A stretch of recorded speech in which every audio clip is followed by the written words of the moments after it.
शासन प्रणाली के हो गए हैं तो क्या क्या हुआ था, संविधान के बारे में देख लिया था और संविधान के अलावा और क्रांति के बारे में देखा था।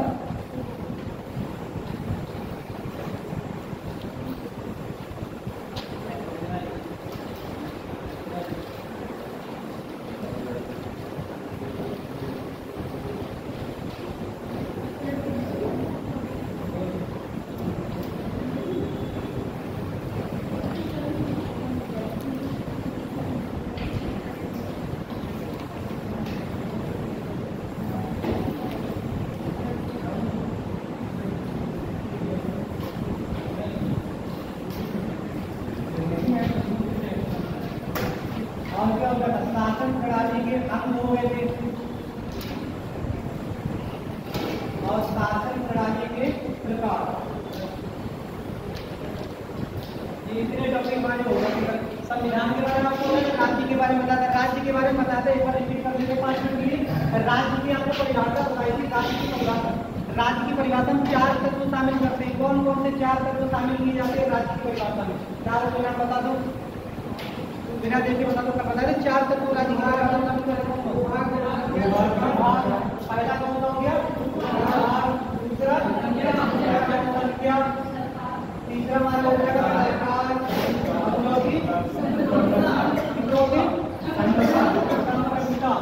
कहते हैं संप्रभुता। ये 4 तत्व जब शामिल हो जाएंगे तब क्या हो जाएगा हमारा? राज्य हो जाएगा। शासन प्रणाली के अंग होता है कितने? 3। कौन कौन से? पहला कौन सा? विधायिका, दूसरा कौन सा? कार्यपालिका और तीसरा बताया था न्यायपालिका। ऐसे करके शासन प्रणाली के हमारे 3 अंग हो गए। इन तीनों अंगों में क्या क्या कार्य होता है? विधायिका क्या कार्य करती है? कानून बनाने का कार्य कार्यपालिका, न्यायपालिका उसकी व्याख्या करने का, निर्णय करने का अधिकार ये इसका होता है। विधायिका को क्या कहते हैं? केंद्रीय विधायिका क्या कहलाती है? संसद। और संसद में किसको किसको शामिल करते हैं? राष्ट्रपति लोग। राष्ट्रीय विधायिका को विधानमंडल। उसमें कौन कौन शामिल होता है? राज्यपाल, विधान परिषद, ये कौन होता है? विधानसभा। राज्यपाल, विधान परिषद, विधानसभा।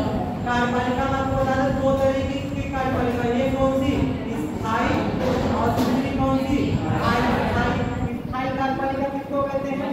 जो प्रशासनिक कानून है उसको स्थायी कहते हैं। अस्थायी किसको कहते हैं? मंत्री परिषद को। न्यायपालिका में आपको बताया था ये हमारी केंद्र के स्तर पे, राज्य के स्तर पे। केंद्र के स्तर पे कौन सी? सुप्रीम कोर्ट और राज्य के स्तर पे हाई कोर्ट। यहाँ तक का ये हो गया था। शासन प्रणाली के आपको प्रकार बताए थे 2 तरीके से। एक हमने बताया था इसमें हम लोग कहते हैं केंद्र और प्रांत के आपस में क्या संबंध होंगे इस आधार पे, और दूसरा बताया था कार्यपालिका और विधायिका के आपस में क्या संबंध होंगे इस आधार पर। केंद्र और प्रांत के संबंधों के आधार पर कितने प्रकार की होती है? 3 प्रकार की। कौन कौन सी? पहले आपको बताइए कॉन्फेडरेशन, कॉन्फेडरेशन यानी कि परिसंघीय, और दूसरी कौन सी बताई थी? फेडरेशन यानी कि संघीय, और तीसरी कौन सी बताई थी? यूनिटरी यानी कि एकात्मक। ये यहाँ पर हो गई। कार्यपालिका और विधायिका के आधार पर 2 प्रकार की, एक बताई थी संसदीय शासन प्रणाली और दूसरी कौन सी? अध्यक्षीय शासन प्रणाली। अध्यक्षीय शासन प्रणाली। इनमें अंतर बता दो, संसदीय किसको कहते हैं, अध्यक्षीय किसको कहते हैं? संसदीय शासन प्रणाली में क्या होता है? शासन की वास्तविक शक्तियों का प्रमुख कौन होता है? प्रधानमंत्री यानी कि हेड ऑफ गवर्नमेंट। और यहाँ पे कौन हो जाएगा? हेड ऑफ स्टेट हो जाएगा। और क्या विशेषता बताई संसदीय की? उत्तरदायी होता है, कुछ नहीं होता। मंत्रिमंडल की उत्तरदायी होती होती है किसके प्रति? लोकसभा। और राज्यों में किसके प्रति? विधानसभा के प्रति। यहाँ की उत्तरदायी होता नहीं होता? नहीं होता। यहाँ पर कार्यपालिका के सदस्य, संसदीय में कार्यपालिका के सदस्य विधायिका में से ही आते हैं। यानी कि क्या करते हैं, जैसे हम लोग रीजनिंग पढ़ते हैं ऐसे करके अगर 2 गोले बना लें, 2 गोले बना लें तो ये वाली शासन प्रणाली कौन सी है? संसदीय। क्योंकि छोटा गोला क्या है? छोटा गोला हमारी कार्यपालिका है और बड़ा गोला क्या है? विधायिका है। मतलब जितने भी मंत्री हैं ये सब संसद के ही सदस्य हैं। और यहाँ पर छोटा गोला क्या है? कार्यपालिका, बड़ा गोला क्या है? विधायिका। तो थोड़े मंत्री देखो इसी के तरफ से हैं और थोड़े मंत्री बाहर के भी आ रहे हैं। कल इसका आपको एग्जाम्पल दिया था एलन मस्क का। एलन मस्क का एग्जाम्पल है डॉग, के पास विभाग का कौन सा DOGE, इस विभाग का हेड बनाया गया था एलन मस्क को डोनाल्ड ट्रंप ने, और ये कहते हैं संसद के सदस्य नहीं है। यहाँ तक का ये नाम हो गया। कॉन्फेडरेशन, फेडरेशन, यूनिटरी, इसमें क्या होता है? कॉन्फेडरेशन किसको कहते हैं? कुछ विशेषताएं बताएंगे, जैसे कि आपके यहाँ पर प्रांत और केंद्र होगा कि नहीं होगा? होगा। यहाँ पर प्रांत भी होगा और केंद्र भी होगा। इसके अलावा यहाँ पर शक्तियों का विभाजन किया जाएगा कि नहीं किया जाएगा? शक्तियों का विभाजन किया जाएगा। दूसरी विशेषता, शक्तियों का विभाजन किया जाएगा। तीसरी विशेषता क्या बताएगी? यहाँ पर शक्तियों का विभाजन किया जाएगा। ऐसे कह देंगे और कहीं पर लिखेंगे, मतलब कैसा विभाजन होगा? लिखित संविधान के आधार पर। संविधान कैसा होगा? लिखित संविधान होगा। और बताया था लिखित संविधान के बाद में अगर लड़ाई झगड़ा हो जाए तो न्यायपालिका होगी। कैसी? स्वतंत्र न्यायपालिका। स्वतंत्र न्यायपालिका का मतलब क्या है? स्वतंत्र न्यायपालिका का मतलब ये होता है कि न्यायपालिका के कार्य में विधायिका और हमारी कार्यपालिका हस्तक्षेप नहीं करेगी। और बताया था यहाँ पर प्रांतों को अलग होने का अधिकार होता है कि नहीं होता है? कॉन्फेडरेशन में नहीं होता, होता है। यहाँ पर अलग होने का अधिकार होता है, अलग होने का अधिकार होता है। प्रांत जब तक चाहे तब तक साथ है और जिस दिन अलग होना चाहेंगे उस दिन अलग हो जाएंगे। तो इसको कौन सा नाम दिया था? अविनाशी राज्यों का विनाशी संघ नाम दिया था। अविनाशी राज्यों का क्या होगा? राज्यों का विनाश नहीं होगा और संघ का क्या हो जाएगा? विनाश। तो अविनाशी राज्यों का विनाशी संघ। इसमें क्या अंतर था? इससे कुछ अंतर था और कोई बात नहीं है? बस अलग नहीं हो सकते थे। यहाँ पर बस यही एक विशेषता चेंज है कि यहाँ पर राज्यों को अलग होने का अधिकार है, यहाँ पर राज्यों को अलग होने का अधिकार नहीं है। यूनिटरी में प्रांत होगी, यूनिटरी केवल सेंटर काम करता है। तो तीन तरीके की शासन प्रणाली आपको बताएंगे। भारत के साथ ये ऐसा है, ऐसा है, ऐसा कैसा है? ऐसा भी नहीं, ठीक है? ऐसा तो है नहीं। कॉन्फेडरेशन तो भारत भी अलग हो नहीं सकते। सामान्य परिस्थितियों में कैसा रहता है? फेडरेशन। विशेष में कैसा हो जाता है? यूनिटरी। तो भारत को एक शब्द दिया गया, कौन सा? Quasi federation. हिंदी क्या कहते हैं इसको? अर्ध संघात्मक। अर्ध संघात्मक शासन प्रणाली कैसे रहेगी? भारत की। सामान्य परिस्थितियों में कैसा है? फेडरेशन है। विशेष परिस्थितियों में कैसा हो जाएगा? यूनिटरी। इस तरीके यहाँ तक का हमारा सिस्टम हो गया था। इसके आगे का कर देते हैं, लिखा भी है, किस कोई चीज में लिखानी भी नहीं है। आगे देख लेते हैं क्या करना है।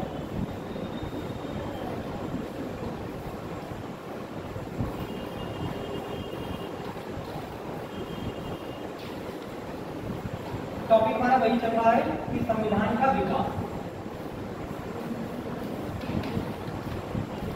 आगे देखा संविधान के विकास में संविधान सभा, क्योंकि संविधान हमारा कौन बनाएगा? संविधान बनाएगी हमारी संविधान सभा। तो संविधान सभा के माध्यम से संविधान बनाया जा रहा है किस तरीके से? कल बताया था। तो सबसे पहले अंग्रेजों ने एक कानून बनाया था, कौन सा था? 1773 का रेगुलेटिंग एक्ट। ये पहला कानून है। स्टार्टिंग में अंग्रेजों के द्वारा एक कानून बनाया गया था 1773 का रेगुलेटिंग एक्ट। ये किसके द्वारा बनाया गया? एक कंपनी थी, उस कंपनी का क्या नाम है? East India company. अंग्रेजों की एक प्राइवेट कंपनी थी, 217 लोगों ने मिलकर बनाई थी। उस कंपनी कौन सी थी? East India company. इसी ईस्ट इंडिया कंपनी के द्वारा जो पहला कानून पारित किया गया कौन सा है? 1773 का रेगुलेटिंग एक्ट। फिर कई कानून आएंगे, ये आप लोग इतिहास में पढ़ना। एक हमारा लास्ट में कानून आएगा कौन सा? 1935 का भारत सरकार अधिनियम। भारत सरकार अधिनियम। ये सब कानून किसके द्वारा बनाए जा रहे हैं? लंदन स्थित सरकार के द्वारा। लंदन में जो ब्रिटिश संसद बैठती है उसने ये सब कानून बनाए हैं। अब लंदन की सरकार हम पे शासन चला रही है, तो हम लोग इसका विरोध कर दिया। हमने कहा कि हमारा शासन हम ही लोग चलाएंगे और हम ही लोग उसको कानून बनाएंगे। तो इसके लिए हमारे यहाँ किसकी डिमांड की जा रही है? कि भारत की संविधान सभा हो और इसी संविधान सभा के द्वारा हमारा कानून बनाया जाए। कानून मतलब संविधान बनाया जाए। तो इस संविधान सभा की सबसे पहले डिमांड एक भारतीय नेता थे, उनका नाम था एम एन रॉय। सबसे पहले एक व्यक्ति हैं भारत के जिनका नाम एम.एन. रॉय। इन्होंने कहा कि ये हमारी संविधान सभा हो और ये संविधान सभा क्या करे, हमारा संविधान बना दे। शुरुआत में और भी नेता कह रहे थे, लेकिन ये तो स्पष्ट रूप से सबसे पहले डिमांड किसने की, एम.एन. रॉय। आपसे अगर क्वेश्चन है कि भारतीय संविधान सभा की मांग सबसे पहले किसके द्वारा की गई है, कौन हो जाएंगे, एम.एन. रॉय हो जाएंगे। ये समय है लगभग 1934 का। 1934 में एम.एन. रॉय ने सबसे पहले कहा था कि हमारी संविधान सभा बना दो, हम उसी के माध्यम से अपना संविधान बना लेंगे और फिर उसी संविधान के साथ संचालित होंगे।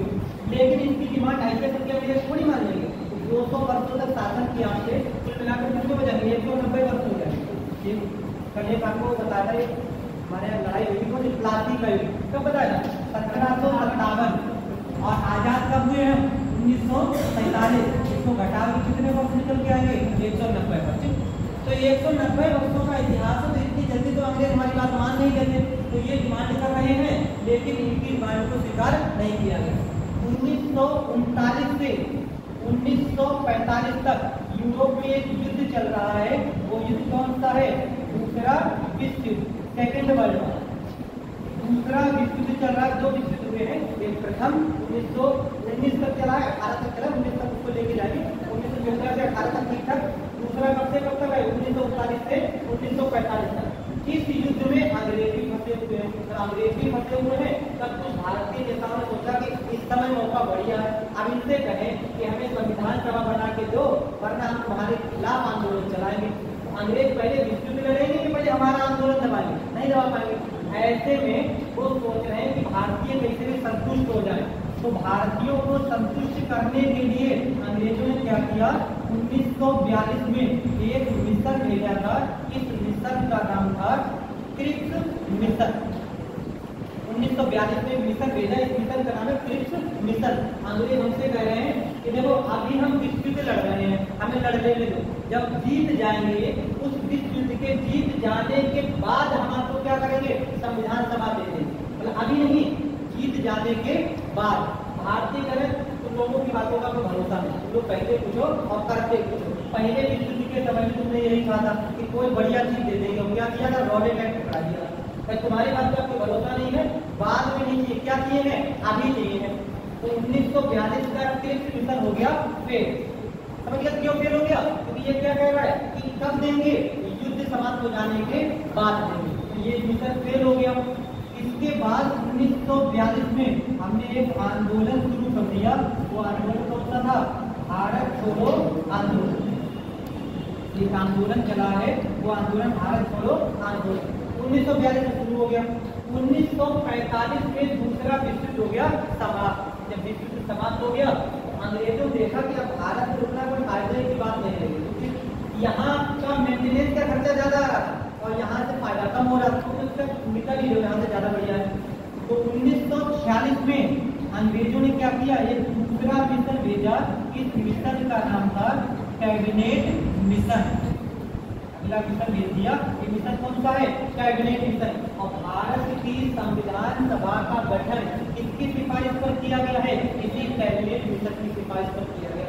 अब इसने क्या क्या सिफारिशें दी हैं, अभी देखते हैं क्या क्या सिफारिशें दी। यहाँ तक यानी कि हमारे संविधान सभा का विकास किस तरीके से विकास हुआ। सबसे पहले कौन सा एक्ट है, 1773 का रेगुलेटिव एक्ट।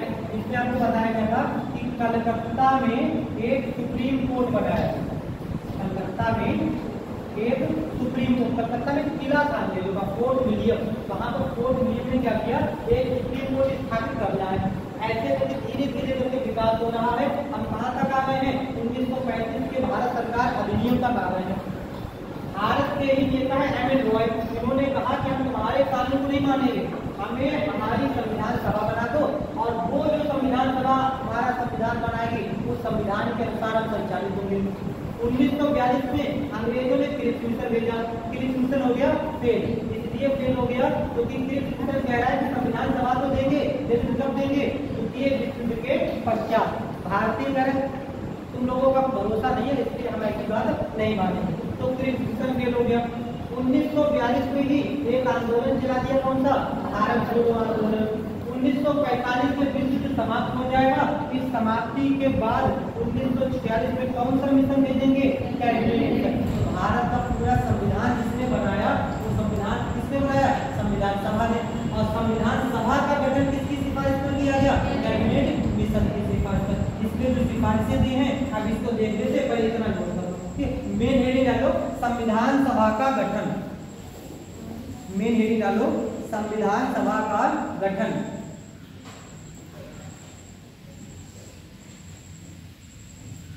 इसमें देखो पहला पॉइंट संविधान सभा का गठन। देखो पहला पॉइंट, भारत में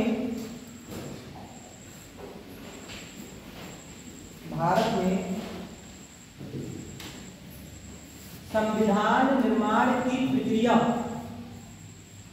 भारत में संविधान निर्माण की प्रक्रिया ईस्ट इंडिया कंपनी द्वारा, संविधान निर्माण की प्रक्रिया ईस्ट इंडिया कंपनी द्वारा 1773 में पारित, 1773 में पारित, ईस्ट इंडिया कंपनी द्वारा 1773 में पारित रेगुलेटिंग एक्ट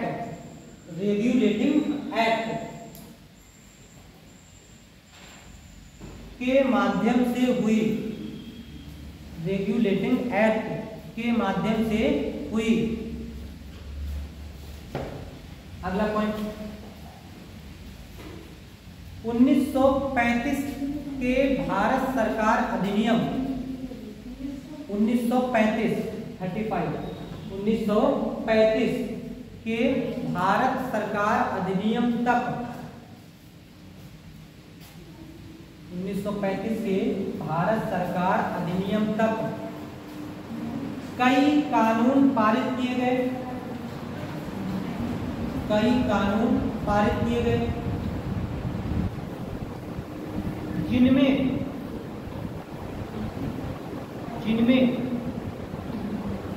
सबसे बड़ा कानून, जिनमें सबसे बड़ा कानून 1935 का, 1935 का भारत सरकार अधिनियम था। उनमें सबसे बड़ा कानून 1935 का भारत सरकार अधिनियम था। अगला पॉइंट,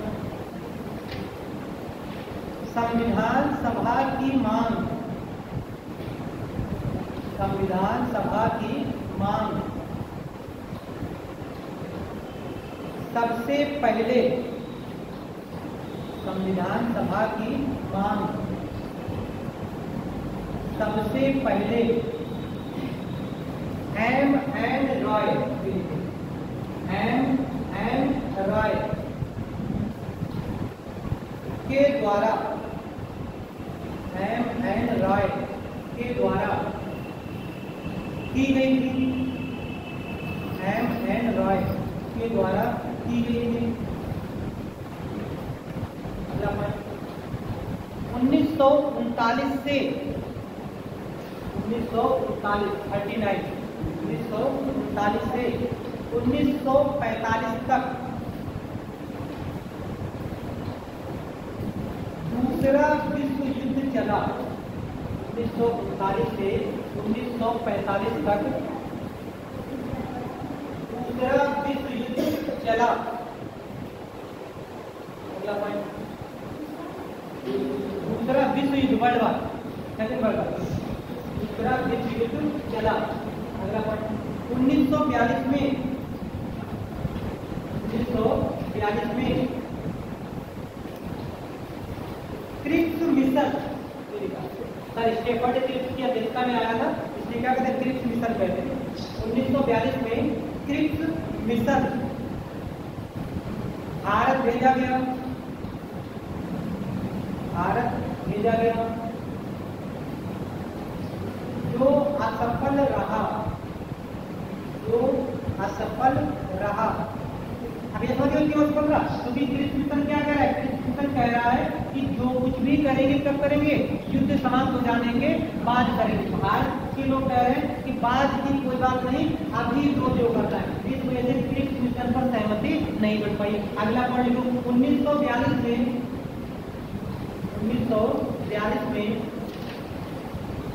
भारत छोड़ो आंदोलन, 1942 में भारत छोड़ो आंदोलन शुरू हुआ। 1942 में भारत छोड़ो आंदोलन शुरू हुआ। मतलब 1946 में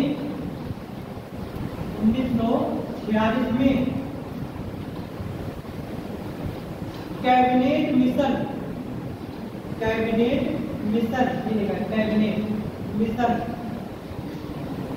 भारत आया। कैबिनेट मिशन भारत आया, जिसकी सिफारिश पर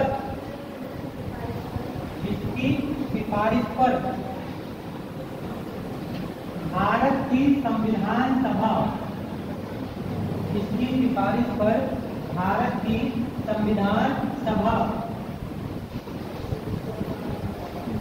का गठन किया गया।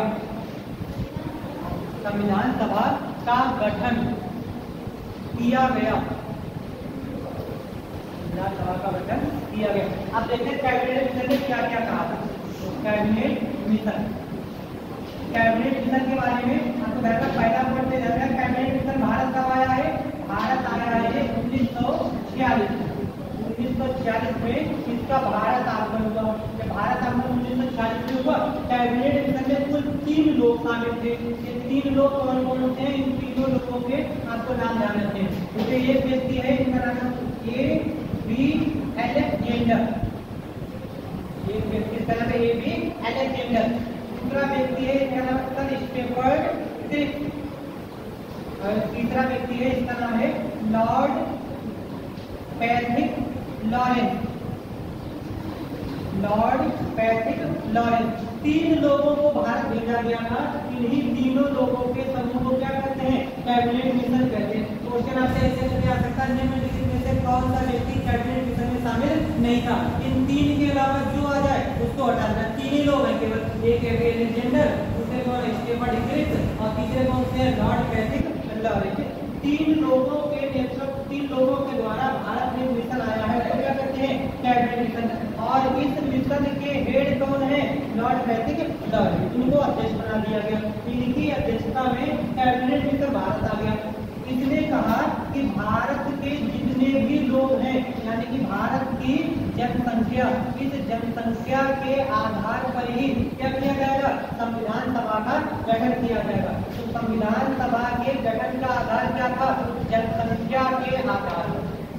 प्रत्येक 10 लाख की आबादी पर, 10 लाख की आबादी पर एक सदस्य होना। प्रत्येक 10 लाख की आबादी पर एक सदस्य हमारा संविधान सभा में शामिल किया जाएगा।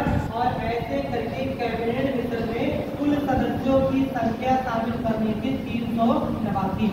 टोटल मिला के जो हमारे संविधान सभा में संविधान सभा बनाई जाएगी, इस संविधान सभा में टोटल मिला के जो सदस्य होंगे कितने होंगे, 389।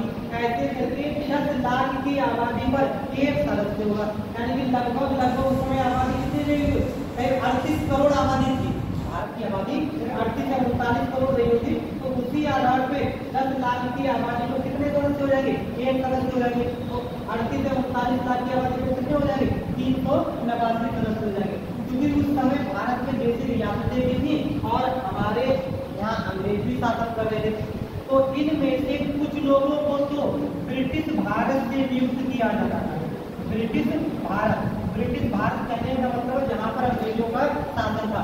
और कुछ राजा महाराजा थे, राजा महाराजाओं को क्या कहते थे, देसी रियासतें।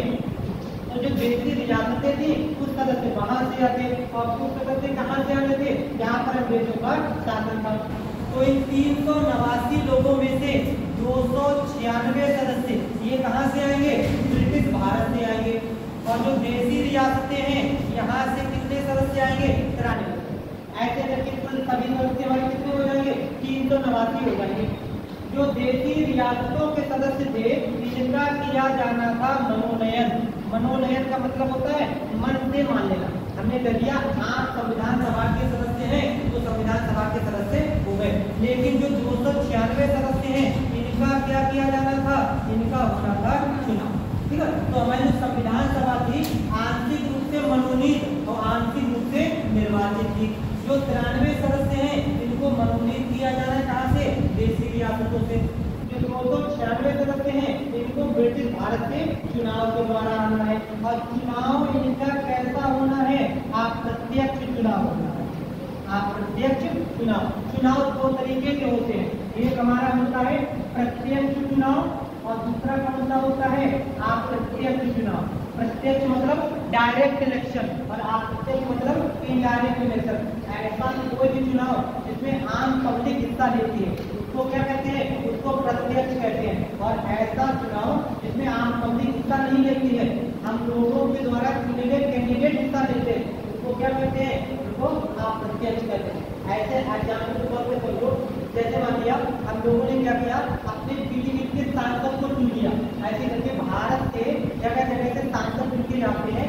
लोकसभा में कितने चुन के जाते हैं? 543 और राज्यसभा में कितने हो जाएंगे? 245। इनमें लोकसभा सांसदों का चुनाव कैसा होता है? डायरेक्ट होता है। इनका चुनाव कैसा होता है? इनडायरेक्ट होता है। हमने कितने सदस्यों को चुना है? 543। यही 543 लोग क्या करेंगे? आगे चलके ये और राज्यों की विधानसभाएं मिलकर किसका चुनाव कर देंगे? राष्ट्रपति। तो राष्ट्रपति भी चुना गया है, लेकिन हमने नहीं चुना है। राष्ट्रपति को किसने चुना है? हमने कुछ लोगों को चुन लिया। उन लोगों ने किसको चुन लिया? राष्ट्रपति को चुन लिया। तो राष्ट्रपति का चुनाव जो कैसा हो गया? अप्रत्यक्ष। और इनका चुनाव कैसा हो गया? प्रत्यक्ष। तो हम जिनको चुने वो कैसा हो जाएगा? प्रत्यक्ष। हमारे द्वारा चुना गया कैंडिडेट किसी को चुने वो कैसा हो जाएगा? अप्रत्यक्ष। तो मतलब ये हुआ कि संविधान सभा के 296 सदस्य हैं इनको हम लोगों द्वारा नहीं चुना जाना है। कौन चुनेगा इनको? उस समय के जो हमारे प्रांतों के विधायक लोग थे उनके द्वारा इनका चुनाव होना है। तो ब्रिटिश के द्वारा जो हमारा संविधान सभा का गठन किया गया है उसके सदस्यों का चुनाव कैसा हो जाएगा? अप्रत्यक्ष हो जाएगा। आपसे जैसे अगर पीसीएस लेवल पे देने जाएंगे तो आपसे एक स्टेटमेंट देगा, एक ही क्वेश्चन बना देगा। लेकिन आप यूपीएससी लेवल पे देने जाएंगे तो आपको 4 स्टेटमेंट देगा और कौन सा सही है कौन सा गलत है उसमें ऐसा कोडिंग बना के दे देंगे कि 2 सही है 3 सही है ऐसे करके। तो आपसे यहाँ पे मान लिया दे दिया कि संविधान सभा के बारे में कौन सा कथन सत्य है या कौन सा कथन असत्य है। उसे पहला विकल्प दे दिया कि संविधान सभा का गठन कैबिनेट मिशन की सिफारिश पर किया गया। सही है कि गलत है? सही हो गया। दूसरा विकल्प आपसे दे देगा कि संविधान सभा का गठन जनसंख्या के आधार पर किया गया। सही हो गया गलत हो गया? सही हो गया। तीसरा विकल्प आपसे दे देगा कि संविधान सभा के सदस्यों में कुछ सदस्य मनोनीत और कुछ निर्वाचित थे। सही है गलत हो गया? ये भी सही हो गया। चौथा विकल्प दे दिया कि संविधान सभा के सदस्यों का चुनाव प्रत्यक्ष चुनाव के द्वारा किया गया। सही हो जाए गलत हो जाए? ये गलत हो जाए क्योंकि इनका चुनाव कैसे होना है? अप्रत्यक्ष होना है। पूरे सदस्य कितने चुने जाने होते हैं? 389। इनमें से चुनाव कितनों का होना है? 296 का। और मनोनीत कितने होने हैं? 93। इन 296 सदस्यों का चुनाव होगा। जब 296 सदस्यों का चुनाव होगा तो इन 296 सदस्यों में से 208 सीटें ये किसको मिली है? कांग्रेस को मिली है। उस समय हमारी एक पार्टी चलती चलती है भारतीय राष्ट्रीय कांग्रेस। इस भारतीय राष्ट्रीय कांग्रेस को 296 में से कितनी सीटें मिली है? 208 सीटें। और ये चुनाव कब हुए थे? जुलाई अगस्त 1946।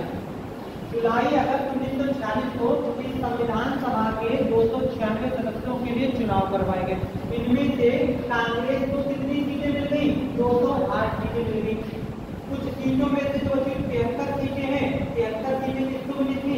एक दूसरी पार्टी चलती थी, वो पार्टी कौन सी थी? मुस्लिम लीग। मोहम्मद अली जिन्ना के द्वारा इस समय इसको संचालित किया जा रहा है। 1906 में बनी थी मुस्लिम लीग। इसको 296 में से कितनी सीटें मिली है? 73 सीटें मिली है। 296 को अगर हम डिवाइड करेंगे तो 73 25% भी नहीं आएगा। ठीक है, 296 को अगर लोग डिवाइड करते हैं दोनों बाटे तो 296 का 25% कितना आएगा, 74 आएगा। लेकिन यहाँ पर जो कितनी सीटें मिली हैं, 73 सीटें मिली है। इस वजह से मुस्लिम लीग ने इस संविधान सभा का बहिष्कार कर दिया। तो मुस्लिम लीग ने सोचा कि हमें तो 25% सीटें भी नहीं मिली है, अगर 25% सीटें नहीं मिली है तो सीधी सी बात है मुस्लिम समुदाय के हितों की सुरक्षा नहीं हो पाएगी। मुस्लिम लीग ने संविधान सभा का बहिष्कार कर दिया।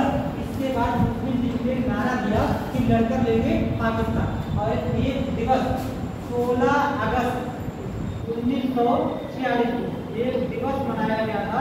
इस दिवस को कहते हैं डायरेक्ट एक्शन डे, प्रत्यक्ष कार्यवाही दिवस। कि अब चाहे कुछ भी हो जाए, चाहे लड़ना पड़े, चाहे कुछ भी हो जाए, अब हम भारत नहीं रहेंगे, भारत को उसको बढ़ जाए और हमें क्या चाहिए, हमें स्वतंत्र पाकिस्तान चाहिए। जब ये इतने सारे दंगे होने लगे तो इसके बाद भारत का विभाजन जरूरी हो गया। तो भारत का विभाजन कर दिया गया। बाद में भारत का विभाजन कर दिया जाएगा तो इस 389 सदस्यों में से कुछ सदस्य पाकिस्तान में चले जाएंगे और कुछ भारत में रह जाएंगे। तो भारत में कितने रह जाएंगे, 299। तो जो 389 सदस्यों को शामिल किया जाना था, जब भारत और पाकिस्तान दो हमारे देश बन गए तो उसके बाद भारत में कितने सदस्य रह गए, 299। ऐसे करके भारत की संविधान सभा का गठन कर दिया गया। होना कितना था, 389, लेकिन रहे कितने गए, 299। ये इस तरीके से हमारे संविधान सभा का गठन हुआ। अब संविधान सभा काम करेगी और कैसे करके काम करेगी उसको भी देख रहे हैं। यहाँ तक की बात एक बार फिर रिपीट कर दूं, कैबिनेट मिशन के बारे में। भारत कब आया, 1940 में। कितने सदस्य हैं, 3 सदस्य हैं। कौन कौन से, A B Alexander, Sir Stafford spirit और लॉर्ड पैट्रिक लॉरेंस। इसका अध्यक्ष कौन है, लॉर्ड पैट्रिक लॉरेंस। आगे देख लो, संविधान सभा का गठन किसके आधार पर किया जाता है, जनसंख्या के आधार पर। 10 लाख की आबादी पर 1 सदस्य होना है। कुल सदस्यों की संख्या कितनी होनी है, 389। इनमें से 296 सदस्यों का चुनाव होना है। कैसा, अप्रत्यक्ष। कहां से आएंगे, ब्रिटिश भारत से। 93 सदस्यों को मनोनीत किया जाना है देशी रियासतों से। इन सबका जब चुनाव हुआ है तो चुनाव कब हुए हैं, जुलाई अगस्त 1946। तो संविधान सभा के लिए चुनाव कब हुए हैं, जुलाई अगस्त 1946। कांग्रेस को कितनी सीटें मिली हैं, 208। मुस्लिम लीग को कितनी सीटें मिली हैं, 73। बाकी कुछ छोटे मोटे दल थे, 1-2 सीटें, और कुछ लोग हमारे निर्दलीय भी थे। तो मुस्लिम लीग को 73 सीटें। प्रत्यक्ष कार्यवाही दिवस कब मनाया गया है, 16 अगस्त 1946। क्यों मनाया गया, क्योंकि मुस्लिम लीग को यहाँ पर पर्याप्त सीटें नहीं मिली। इसलिए पाकिस्तान की डिमांड को लेकर यहाँ पर कौन सा दिन मना रहे हैं, डायरेक्ट एक्शन डे या प्रत्यक्ष कार्यवाही दिवस। और इसी के बाद जब भारत में हिंसा को जरूरत से ज्यादा होने लगी तो अब ये डिसाइड कर दिया गया कि भारत को 2 हिस्सों में बांटा जाएगा। तो 14-15 अगस्त 1947, यानी 14 अगस्त और 15 अगस्त की रात्रि में, 14 अगस्त समाप्त हो रहा है और 15 अगस्त आ रहा है। उस समय भारत का पहले विभाजन किया गया और विभाजन के बाद भारत को क्या कर दिया गया, स्वतंत्रता दी गई। तो पहले विभाजन और फिर क्या किया गया, स्वतंत्रता। 14-15 अगस्त 1947 की रात्रि। इतना हमारा सिस्टम ध्यान रखना है संविधान सभा के गठन के बाद। तो ये याद रखी बात है। हेडिंग में डालो कैबिनेट मिशन, हेडिंग डालो कैबिनेट मिशन। देखो पहला पॉइंट, 1946 में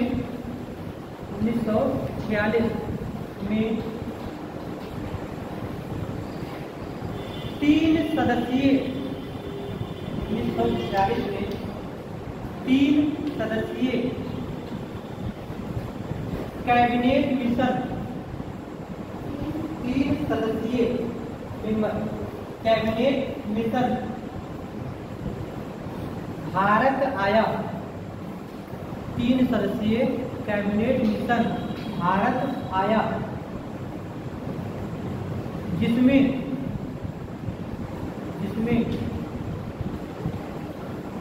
निम्नलिखित लोग शामिल थे। निम्नलिखित लोग शामिल थे। Number 1 A B Alexander, A B Alexander. Number 2 Stafford Cripps, Stafford Cripps. और तीसरा व्यक्ति है Lord Patrick Lawrence, Lord Patrick Lawrence. Lord Patrick Lawrence के आगे ब्रैकेट में लिख लेना अध्यक्ष, Lord Patrick Lawrence.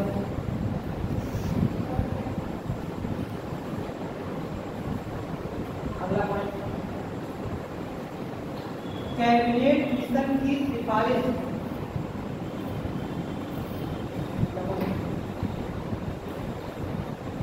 Cabinet mission की सिफारिश के आधार पर, कैबिनेट मिशन की सिफारिश के आधार पर 10 लाख की आबादी पर, 10 लाख की आबादी पर एक सदस्य, 10 लाख की आबादी पर एक सदस्य होना था, एक सदस्य होना था। अगला पॉइंट, संविधान सभा में, संविधान सभा में कुल 389 सदस्य, 389 सदस्य शामिल किए जाने थे, कुल 389 सदस्य शामिल किए जाने थे, जिनमें से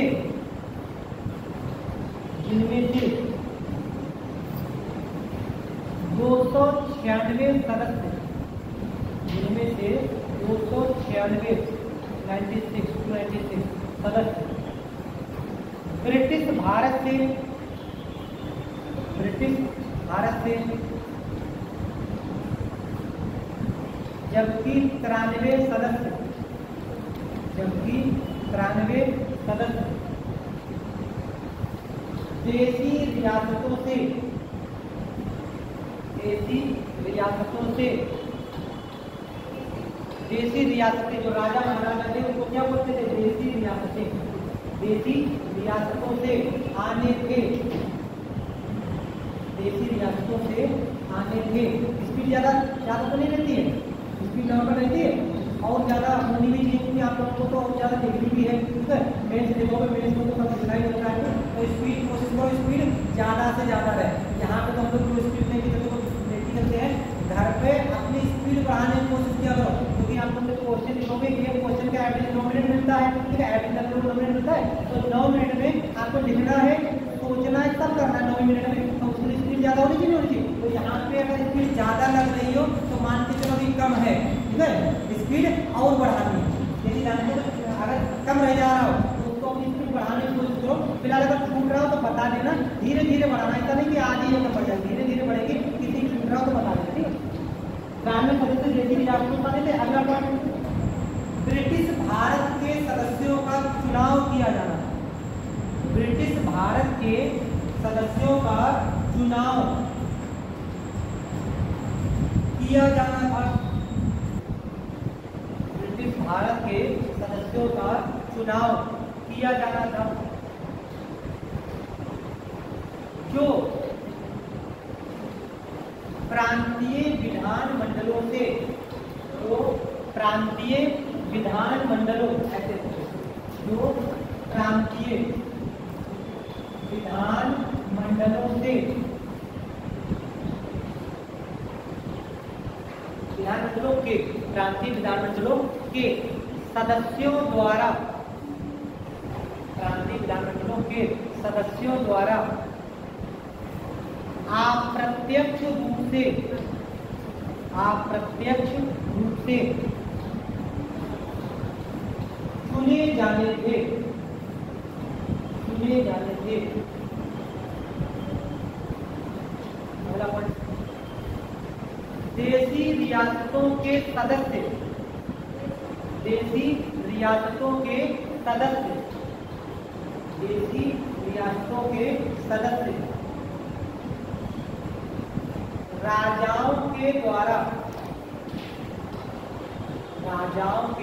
द्वारा देशी रियासतों के सदस्य राजाओं के द्वारा मनोनीत, ऐसे मनोनीत,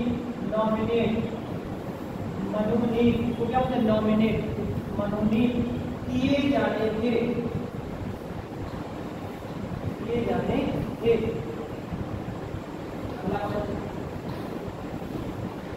संविधान सभा के लिए चुनाव, जुलाई अगस्त 1946, संविधान सभा के लिए चुनाव जुलाई अगस्त 1946 में करवाए गए। जुलाई अगस्त 1946 में करवाए गए, जिसमें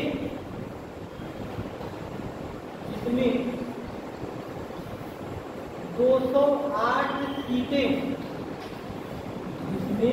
208 सीटें कांग्रेस को, 208 सीटें कांग्रेस को,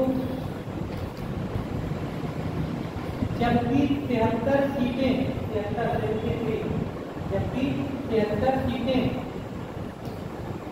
मुस्लिम लीग को प्राप्त हुई।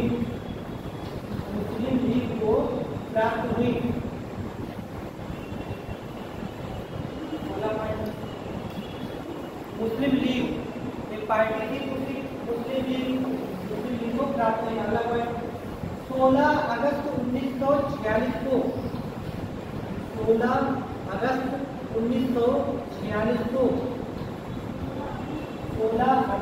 1946 को मुस्लिम लीग ने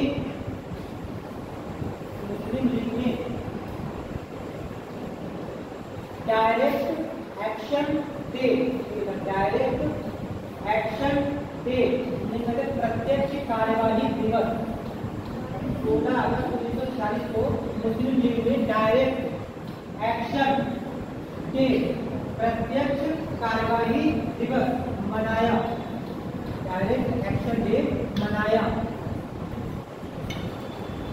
अतः 14-15 अगस्त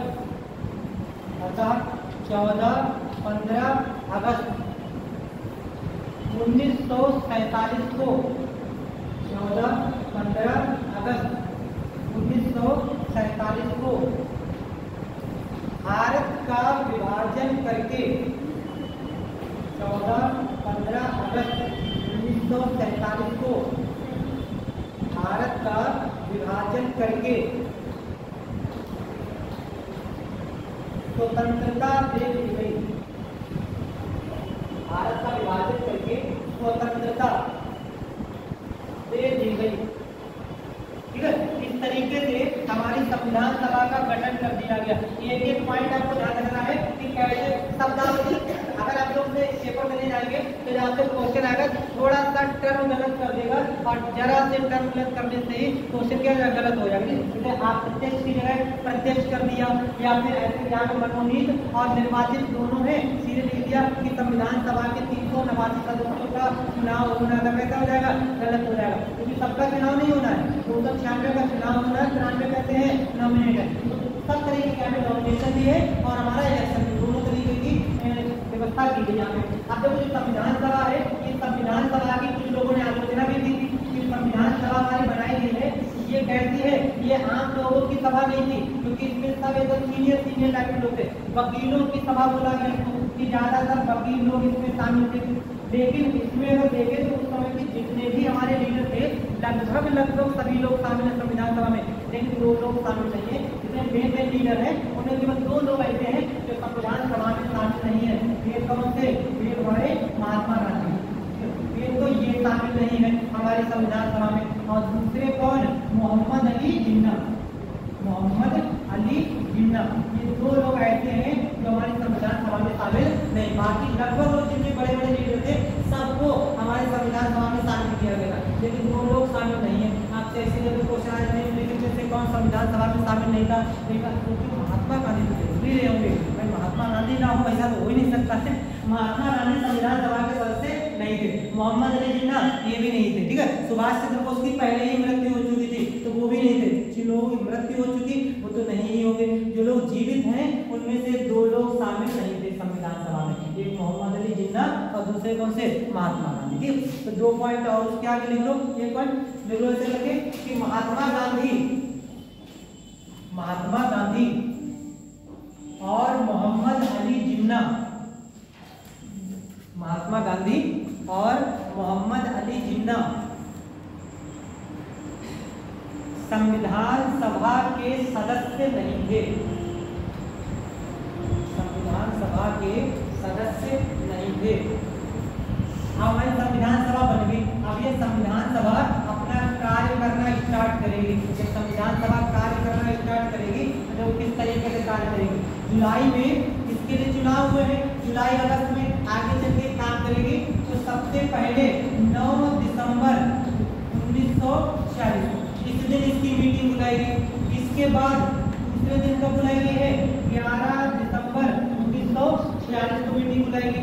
इसके बाद कब हो जाएगी 13 दिसंबर 1946 को इसकी मीटिंग हो जाएगी। इसके बाद एक मीटिंग बुलाई जाएगी 22 जनवरी 1947 और 4 की 4 डेट आपके लिए इम्पोर्टेंट है। इन चारों डेट देखो क्या हुआ है।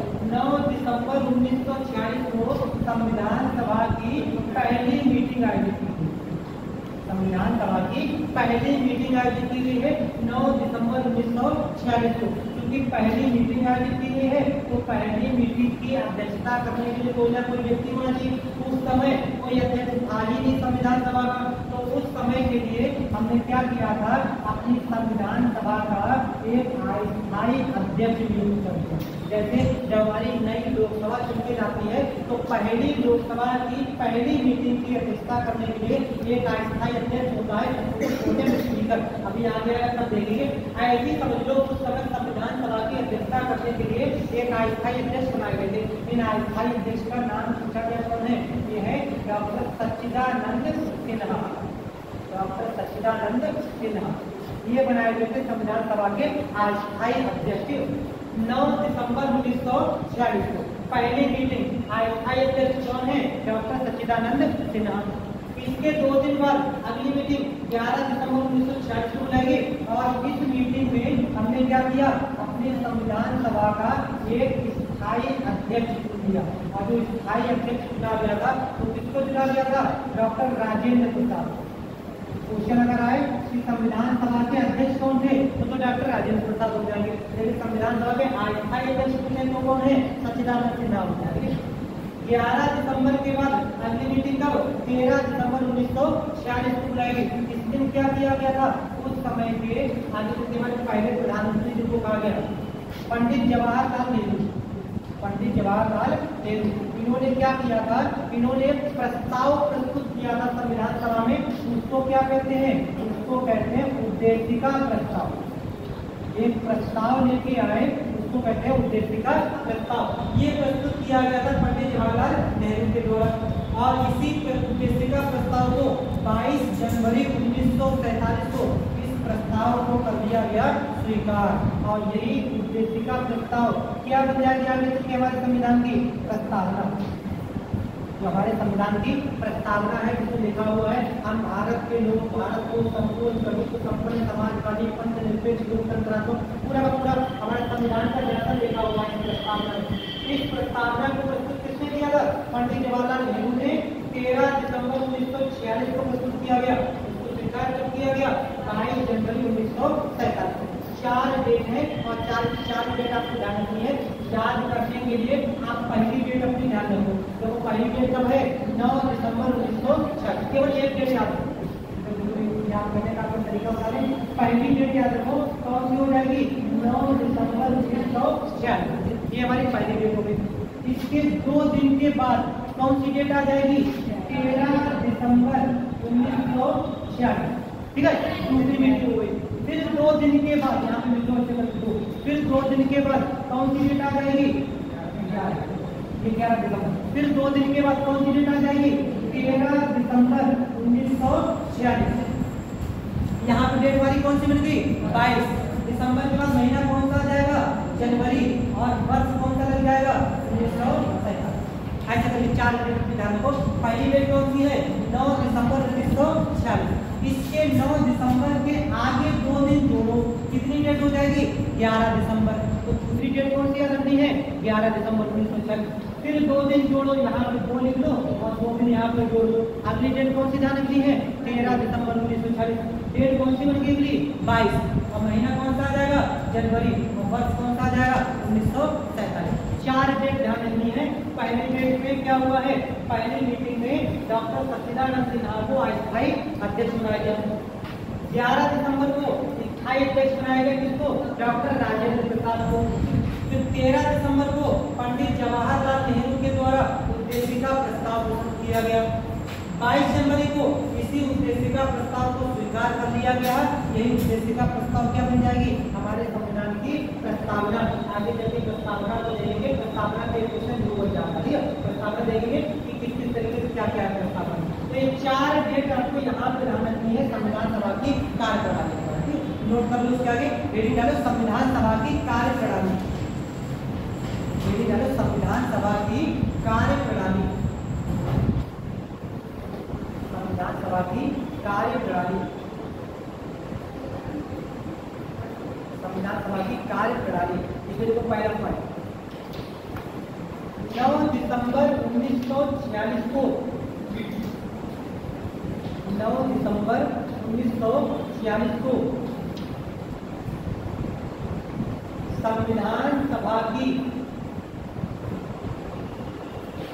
पहली मीटिंग आयोजित की गई। 9 दिसंबर 1946 को संविधान सभा की पहली मीटिंग आयोजित की गई, जिसमें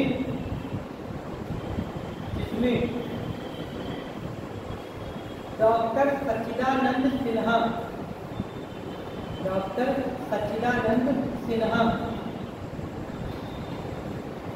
स्थायी अध्यक्ष बनाए गए। इसमें डॉक्टर सच्चिदानंद सिन्हा स्थायी अध्यक्ष बनाए गए। अब क्योंकि पहला दिन है ये, तो पहली मीटिंग में क्या जरूरी है सभी के सभी सदस्य उपस्थित रहे हो? सब तो उपस्थित नहीं रहे होंगे। तो अगर आपको पूछना है पहली मीटिंग में कितने लोग शामिल हुए, तो इस मीटिंग में कुल मिलाकर 211 लोग शामिल। पहली मीटिंग हमारी, पहली मीटिंग में सभी सदस्य शामिल नहीं है। 389 सदस्य जिसका शामिल किया जाना है, और विभाजन के बाद कितने रह जाएंगे? 299 रह जाएंगे। लेकिन अभी तो विभाजन भी नहीं हुआ है, ठीक है? तो 389 शामिल नहीं हुए, तो कितने शामिल हैं? 211 लोग शामिल है। इसलिए कि पहली मीटिंग में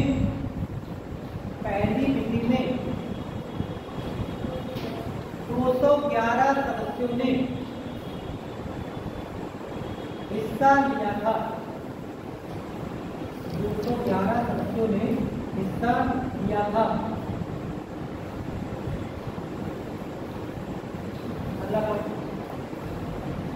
11 दिसंबर 1946 को 11 दिसंबर 1946 को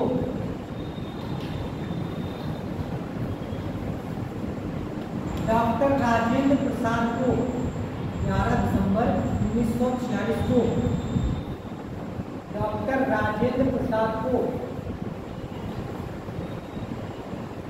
संविधान सभा का स्थायी अध्यक्ष बनाया गया। स्थायी परमानेंट स्थायी अध्यक्ष बनाया गया। हाँ 207 है 211 अधिवेशन में 211 में 207 पहले 207 नहीं 211 अधिवेशन मीटिंग ठीक हुई थी। इसका अधिवेशन लंबा चलता है नहीं, जैसे हमारे अधिवेशन में पहला सत्र बुला गया है, अधिवेशन में टोटल मिला के 11 होंगे, टोटल 11 है। उसमें जो पहला दिन दिन हमारा है, पहले दिन में कितने लोग शामिल है? 211 लोग शामिल है। ठीक, अधिवेशन तो हमारे अलग अलग चलेंगे। ठीक है, देखिए यार सर मैंने लिखा भी मेरा देखिए क्या होगा तो ये लिखा 200 कितने बताए? 207 है। नहीं अभी फिलहाल 211 है, 211 ही। हाँ फिलहाल आपने कहा कि एक बार हम चेक कर लेंगे, लेकिन 211 ही है। एक तो सर 211 मैं भी बता रहा हूँ, पहले अधिवेशन में 211 है, पहले नहीं मीटिंग में अधिवेशन तो 207 पूरा रहेगा। ठीक है, हाँ अधिवेशन पूरा रहेगा। अधिवेशन का पहला जैसे मान लिया हम लोगों का ये सत्र चल रहा है, ठीक है, ये पूरा सत्र चलता रहेगा। सत्र हमको कब तक चलेगा? अप्रैल तक चलेगा। ठीक है, तो ये पूरा अधिवेशन हो जाएगा ये। तो अभी जैसे हम लोग कल कितने लोग थे, आपको जरूरी थोड़ी लास्ट दिन तक कितने ही लोग रहे, तो कल कितने लोग थे? 31 लोग थे। कितने रहे? तो हम क्या कहेंगे कि पहले अधिवेशन के पहले दिन कितने लोग शामिल थे? 31 लोग शामिल थे। ऐसे करके तो यहाँ पे कितने लोग शामिल है? 211 लोग शामिल है। लास्ट में अगर देखें कि हमारा संविधान बन के तैयार हो जाएगा। चलो एक बार देख लेंगे। ठीक है, अगर ऐसे पूछा मैं एक बार चेक कर लेंगे। आपने बताया कि सर हम देखेंगे फिलहाल अभी 211 है। ठीक है, हम एक बार चेक कर लेंगे, कल क्लियर कर देंगे। अभी 211 है, अभी फिलहाल 211 है, देख लेंगे क्लियर कर दिया। अब यहाँ से लास्ट में अगर देखें तो 284 लोगों ने सबने साइन किए, तो वहाँ पे 211 नहीं रह जाएंगे। फिर भी एक बार हम देख लेंगे, कल कंफर्म कर देंगे। तो अभी फिलहाल 211। अगला न्यूज क्या 11 दिसंबर 1940 को डॉक्टर राजेंद्र प्रसाद को क्या लिखा है? नोट में है क्या? नहीं सर वो आप पढ़ाई आप कल देख कर बता देना। अगले 11 दिसंबर 1940 को डॉक्टर राजेंद्र प्रसाद को संविधान सभा का स्थायी अध्यक्ष बनाया गया। अगला पॉइंट 13 दिसंबर 1946 को 13 दिसंबर 1946 को 13 दिसंबर 1946 को पंडित जवाहरलाल नेहरू ने 13 दिसंबर 1946 को पंडित जवाहरलाल नेहरू ने उद्देशिका प्रस्ताव पंडित जवाहरलाल नेहरू ने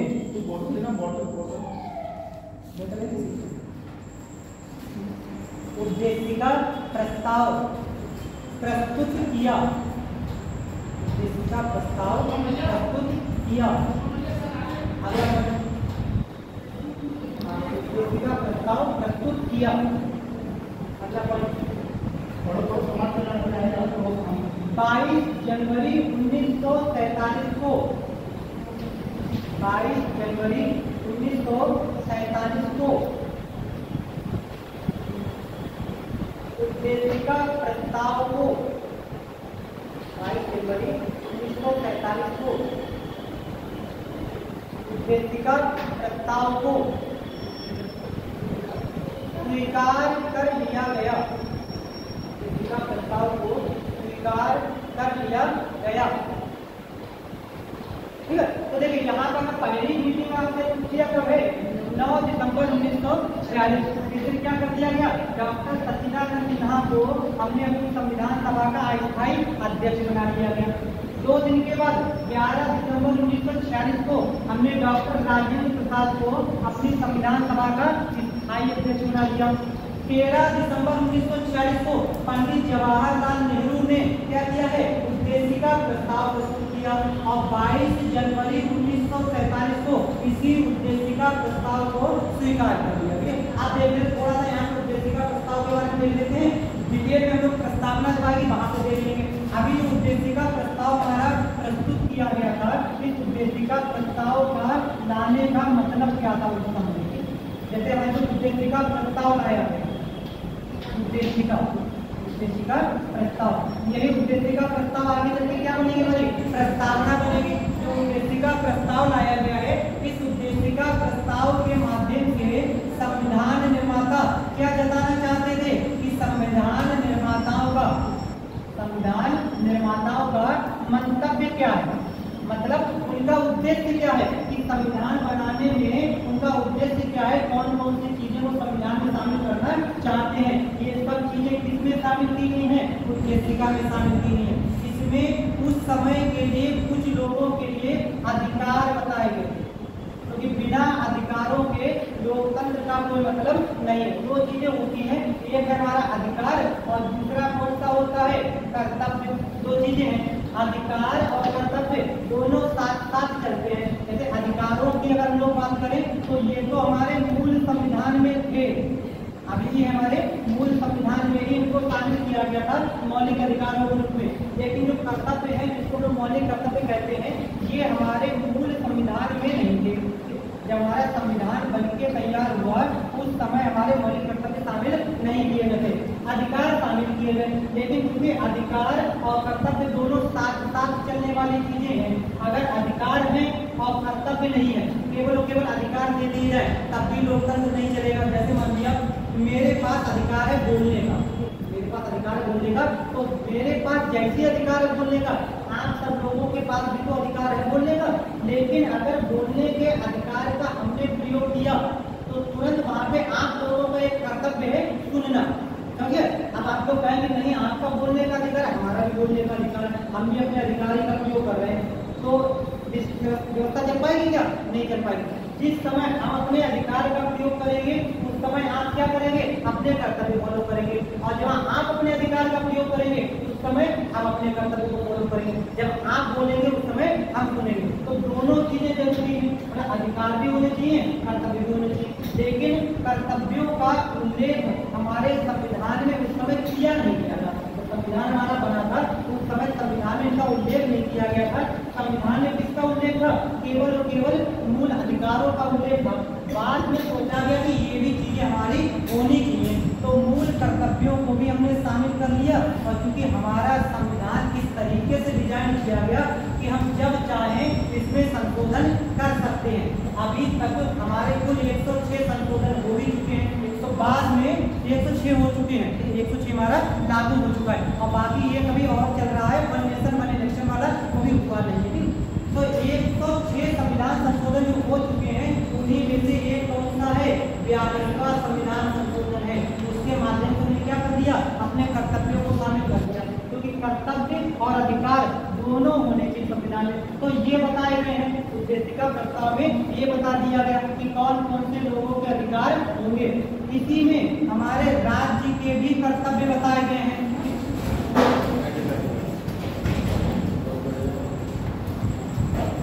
आपको बच्चों एक क्लास सही लग रही है? गर्मी तो लग रही ना, क्योंकि अभी नई क्लास है, बंद रहती है, अभी ये थोड़ा अलग कराया हम लोगों ने, और बंद होने से थोड़ा आपको भी रखूंगी, जो कुछ दिन बोलता रहेगा तो हो जाएगा। कितनी संख्या है? कल आज गिन लो, कभी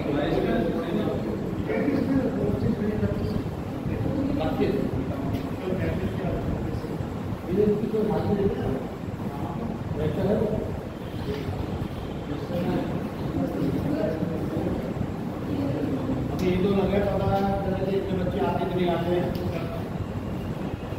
अच्छा, आप बच्चों का कोई ग्रुप बना हुआ है? सबका कोई ग्रुप है?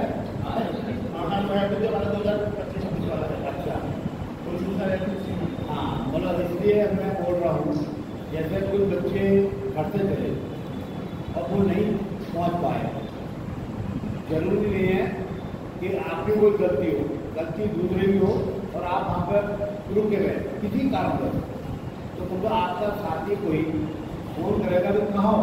तो मैं अचानक हो सकता है कि मेरे चोट लग गई है, या मैं रुक गया हूँ, मेरी गाड़ी खराब है, या स्कूटी है, या मैं जाम में फंसा हूँ, तो आपको मिल जाता है। ये मैसेज आपके लिए बहुत जरूरी है कि आप कहीं फंसते हैं तो तुरंत फोन करिए अपने फ्रेंड को, किसी को ग्रुप में, कि मेरे साथ ये परेशानी है। कोई ना कोई ग्रुप का बंदा आपको वहाँ पर सकता है ना, ये होना चाहिए ना।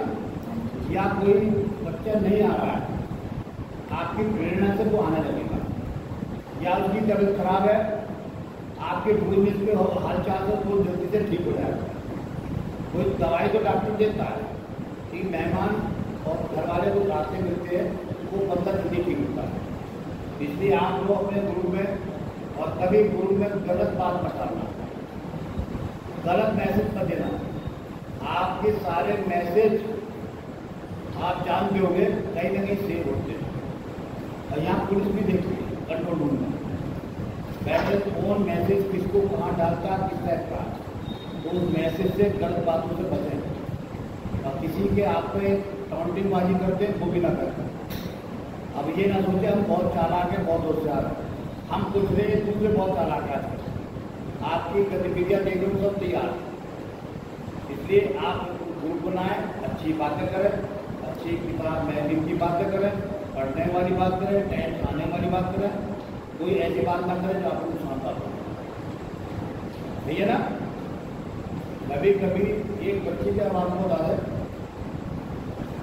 मैं प्राइमरी स्कूल में किसी में चेक करने गया था और ये अभी कुंभ मेला लगा था, बच्चा 7वीं क्लास का था, वो कुंभ मेले में खो गया। अब खोने के बाद में वो भटक रहा है। तो जब वो पुलिस वाले को बोला कि मेरे पापा का नंबर ये है, मेरे पापा से बात करा दो, मैं खो गया, मेरे पापा कहाँ मुझे नहीं पता। उन्होंने पुलिस वाला नंबर दिया, उनके पापा को सोल्व किया, तो बात गई। अब 7वीं क्लास की बच्ची उतनी तमीज़ होती है, लेकिन बच्चा वो होशियार था। अभी यहाँ से 5-6 किलोमीटर है कटीमा रोड में स्कूल में गया था, तो उन्होंने मिला था, उसने मुझे पूछा था, इसलिए बच्चा मिल गया, वरना बच्चों को कोई भी मिलेगा। इसलिए आपस में भी संपर्क करें आप और मोबाइल से इसको बुलाएं। अब जब आप यहाँ घर से चलते हैं, किसी भी टाइम चलते जो आपके यहाँ टाइम होगा, आप सीधे घर से यहाँ आइए और जब यहाँ से छूटते हैं तो आधा पौन घंटे का पार्सल दीजिए घर वालों को कि 4 बजे हमारी छुट्टी होती है, तो 5, पौने 5, 4:30 तक हम पहुँच जाते हैं। अगर आप लेट हो रहे हैं तो घर वाले आपको जरूर फोन करेंगे या आपके साथी मुझे वहाँ है क्यों नहीं पहुँच सकते। जितने चालाक हम है ना, उससे चालाक बहुत दुनिया है। इसलिए आप बहुत होशियारी से रोड पर चले, गलत लोगों से बात ना करें और अपना ध्यान रखें, पढ़ने में ध्यान रखें। आप आज भी जो आपके 2-3 दिन है, 2-3 साल है, तो बड़ा कीमती है, इसी में भविष्य बन जाएगा। इसमें फिक्र तो आप जब यहाँ आते हैं तो अपने ऊपर ध्यान रखिए, अपने माँ पर ध्यान रखिए कि हमारे माँ बाप किस तरह हमको पढ़ा रहे हैं, किस तरह पैदा कर रहे हैं। ठीक है? अच्छा, कुछ ऐसे बच्चे हैं जो अपने माता पिता का पैर छुटा दें, कोई हम अंग्रेज आते हम क्यों छूट, ऐसा है नहीं?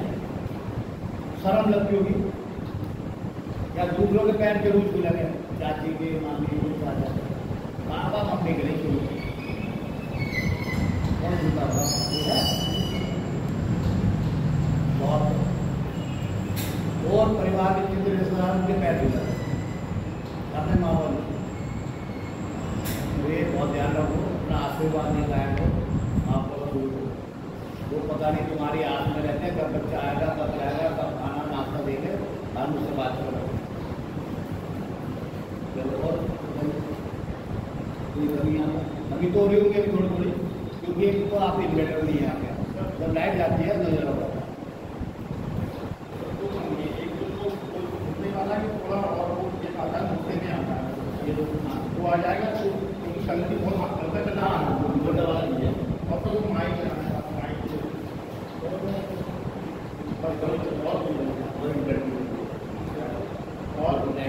और सब बच्चों के लिए जो लड़कियों के बारे में दिक्कत होगी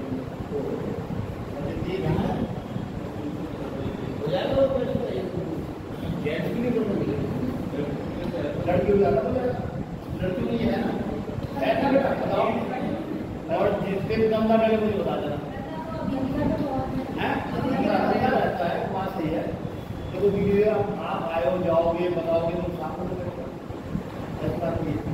एक मैं यहाँ पर आया था, कल स्कूल परीक्षा बनी थी उसकी, तो कल था तारे लगे थे बहुत दिन तक, दूसरे नगर पालिका वाले खुलवाया, साफ खुलवाया, सब खुल गया, मतलब पानी की व्यवस्था ठीक है, पानी अपने भी साथ लेकर आया तो अभी धीरे धीरे आपकी क्लास शुरू हुई है और धीरे धीरे चेंज हो जाएगा काफी, फिर भी दूर दूर आते बच्चे। आप कहाँ आते हो? बीसरपुर। अच्छा, और माधु टाटा से क्या नाम बेटा? क्या आपको टाटा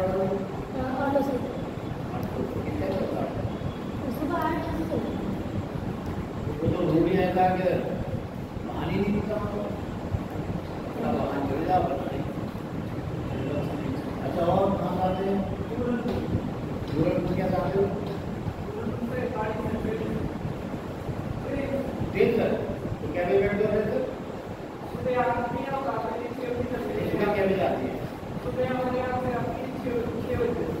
यही बैठते हो वापस के बजे तो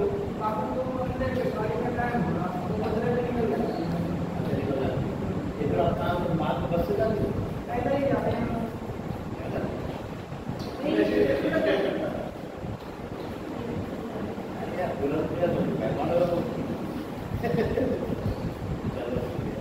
और बताइए कोई बताइए आपने बताइए चलो फोटो ले लो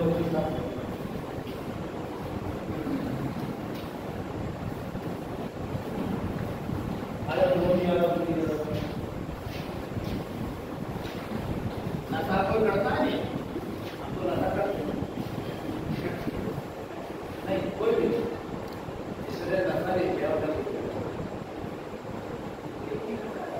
कौन सा आएगा सही बात अगली बात थोड़ी वीडियो बनाना मैं सबकी बात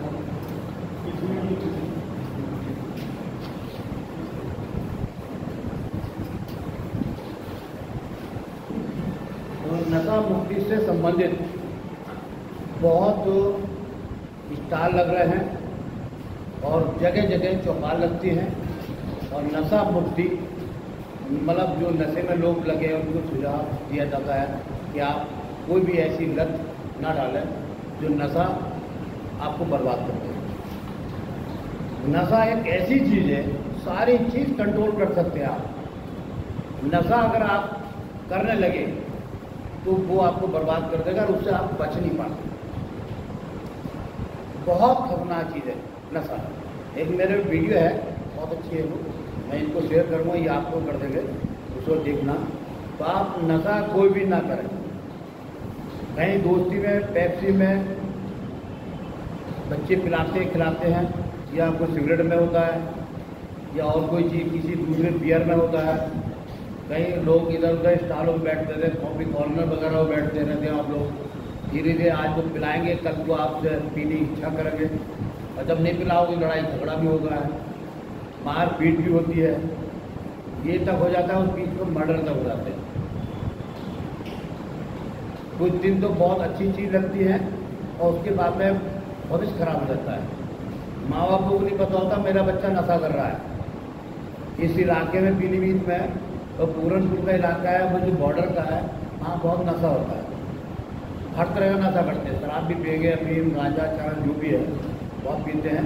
तो ऐसे बच्चों से आप दूर रहें।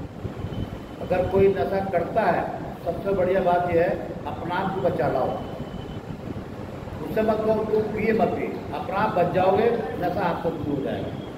ये बहुत ध्यान रखिए। अगर आपके घर में भी कोई पीते हैं तो उनको भी प्रेरणा दीजिए, माँ बाप हो, कोई भी हो, भाई हो, कि भैया नशा मत बंद करो, बंद कर दो। कोई गुटखा खाता है?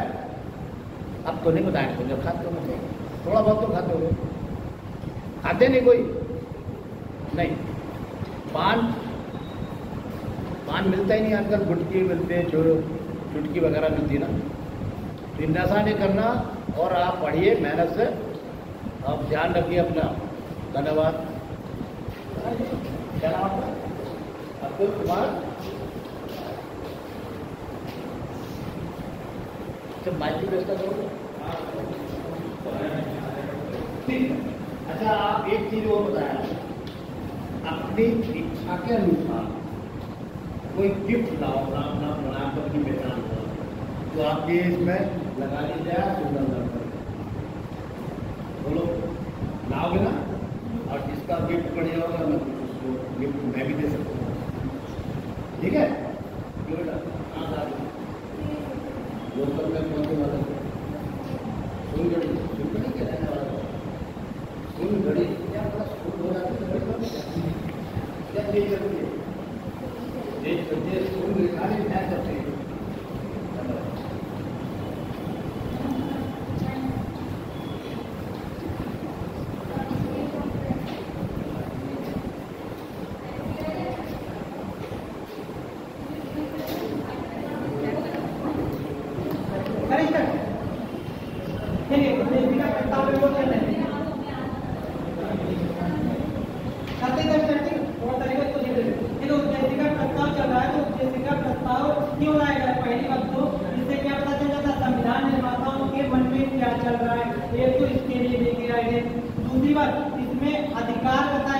अधिकार किसके?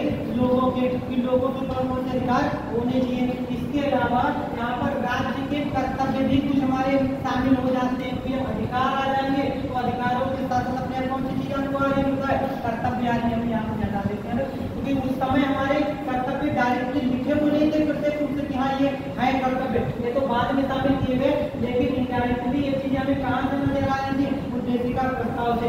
इसीलिए आगे चल के जब इसको हमने अपनी प्रस्तावना के रूप में स्वीकार किया तो प्रस्तावना यानी कि पूरा का पूरा सिस्टम, पूरा दर्शन पता चल रहा था इस उद्देशिका प्रस्ताव से।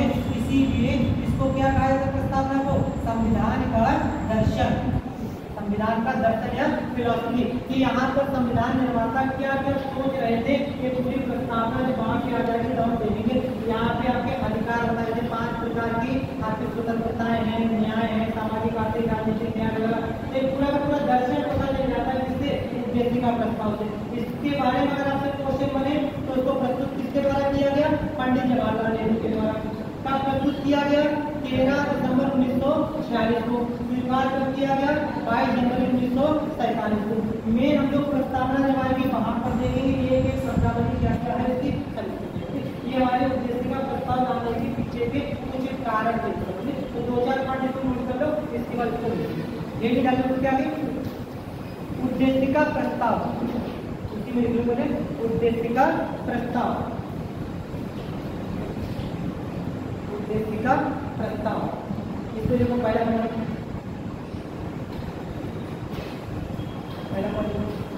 पंडित जवाहरलाल नेहरू के द्वारा,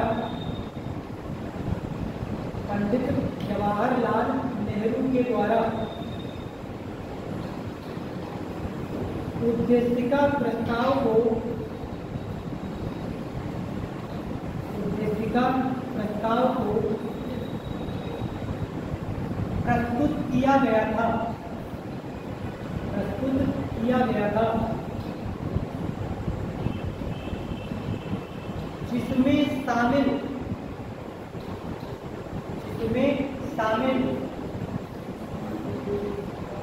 प्रमुख बातें, जिसमें शामिल प्रमुख बातें निम्नलिखित हैं, जिसमें शामिल प्रमुख बातें निम्नलिखित हैं। नंबर 1, इससे संविधान निर्माताओं के, इससे संविधान निर्माताओं के मंतव्य, मंतव्य का मतलब होता है उनके मन में क्या चल रहा है।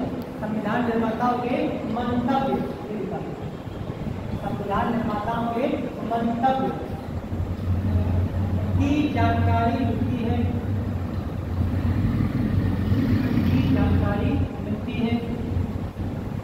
और जब इसको संविधान का दर्शन कह रहे हैं तो भारत कहता है कि संपूर्ण प्रभुत्व संपन्न देश है। प्रभुत्व संपन्न का मतलब अपने निर्णय लेने के लिए स्वतंत्र है। तो ये जानकारी कहाँ से मिलती है? उद्देशिका प्रस्ताव से मिलती है। हम लोगों के अलग अलग तरीके के न्याय, सामाजिक आर्थिक राजनीतिक न्याय, इनकी बात किसमें मिलती है? प्रस्तावना की उद्देशिका प्रस्ताव में। सामाजिक आर्थिक राजनीतिक न्याय का, सामाजिक न्याय का मतलब होता है समाज में किसी तरीके का भेदभाव न हो, सामाजिक न्याय होगा।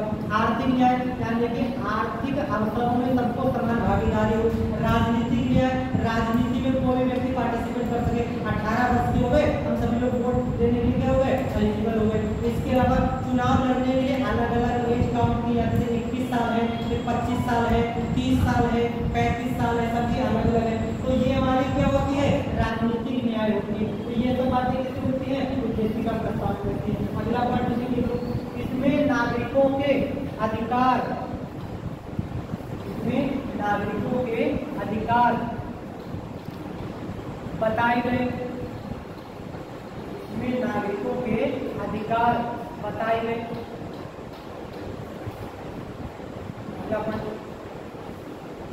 भारत को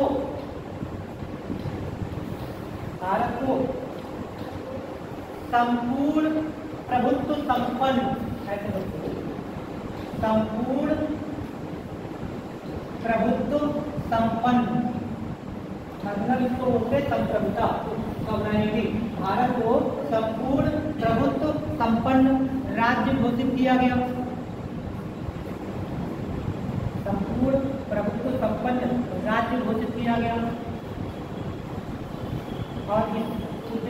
प्रस्ताव यानी प्रस्तावना की शुरुआत जिस शब्द से होती है वो शब्द क्या लिखा हुआ है?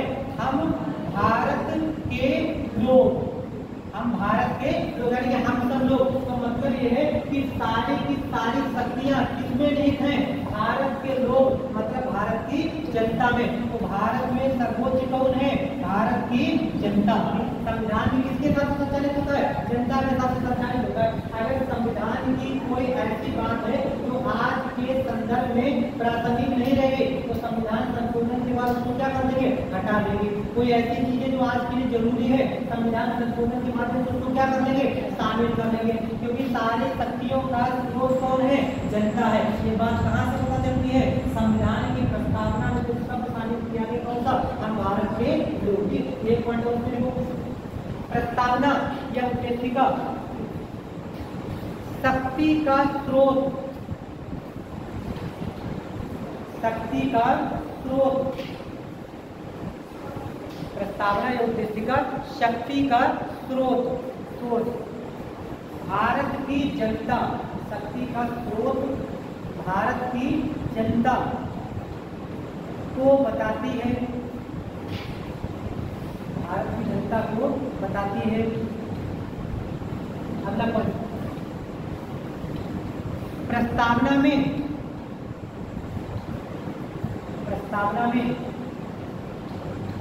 सामाजिक, आर्थिक और राजनीतिक, सामाजिक, आर्थिक और राजनीतिक न्याय की बात कही गई है। सामाजिक, आर्थिक, राजनीतिक न्याय की बात कही गई है। जो अधिकार की अगर बात करें यहाँ पर, तो यहाँ पर प्रस्तावना में हमारे 5 प्रकार के अधिकार घोषित किए गए हैं।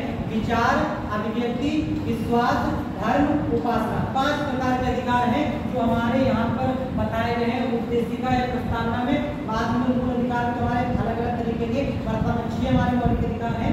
प्रस्तावना में हमारे 5 प्रकार के अधिकार घोषित किए गए थे। विचार, अभिव्यक्ति, विश्वास, धर्म, उपासना। ठीक है, ये पॉइंट और क्या नोट कर लो कि उद्देशिका में सभी नागरिकों को, उद्देशिका में सभी नागरिकों को विचार, अभिव्यक्ति,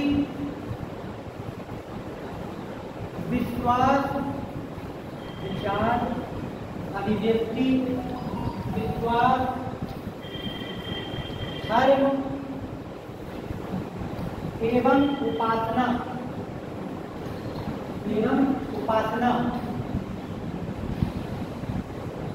के अधिकार बताए गए हैं, ठीक है। ये हमारे उद्देशिका के कुछ मेन पॉइंट हैं जो यहाँ पे शामिल किए। डिटेल में उद्देशिका जब प्रस्तावना आएगी वहाँ पे देखेंगे क्या क्या प्रस्तावना थी। अभी संविधान सभा के द्वारा कुछ और कार्य किए गए थे, जैसे कि हमारे राष्ट्रपति को स्वीकार किया गया, घटना खबर स्वीकार किया गया, वो सब कैसे स्वीकार किया गया इसको कल करेंगे। ठीक है, ये सरकार लोग थे डेली आप लोग अपना रिवीजन करते रहो। ठीक है, जब आओगे अगले दिन तो